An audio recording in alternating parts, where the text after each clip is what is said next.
Good morning. So I went through here yesterday and pulled out my laying worker colonies. Some of them were fairly recent. Some of them I knew had been that way for a while. I brought some of my colonies from my home yard, which is basically my nursery yard, where I watch to see how they do and build them up. And, you know, some of them that are doing real well then move into my commercial yard. So it was time to replace a few of the deadouts in here. We're going to move these to buckwheat and coriander at the end of this week. So I wanted to get them all full and strong. And I need to get my strong ones away from my home yard. So we're about to start into the dearth. The blackberries have just finished up blooming. We're about 3 weeks behind on everything this year because spring was late getting here.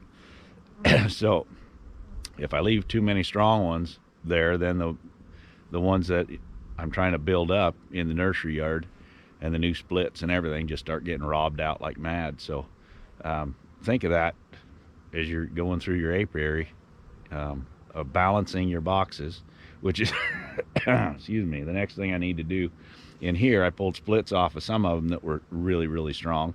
There's others that just need pulled down a little bit, and there's some that could use a frame or two of brood added. So that'll be one of my other projects this week to get these all balanced well.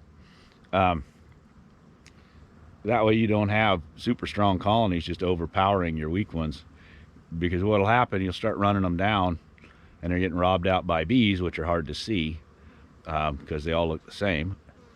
So you can't tell that it's another colony that's coming in and robbing this one out. And then that'll weaken them, and then the yellow jackets are going to come, and the yellow jackets will finish them off. So it's tough enough to get a small colony to grow once we've hit the dearth, and we're winding down. So the other mention I wanted to make to the new beekeepers out there, you know, you're looking in your boxes, everything's honky-dory, and man, you're the great beekeeper, and that's wonderful. You're having a great time at it, but you just went through the very best time of the year. Everything is downhill from here until sometime next April. So this is the time to really be watching your varroa, watching your feed levels, making sure that just because they have all these extra frames of feed while the flow is on, that in a couple of weeks of rearing brood, they can go through that feed. If there's no more coming in, they're going to stop brooding.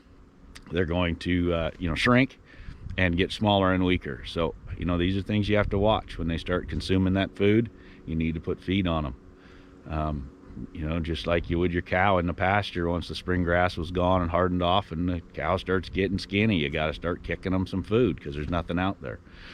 So anyway, just keep an eye on those things, watch them, and see if we can get them all healthy enough to get through winter.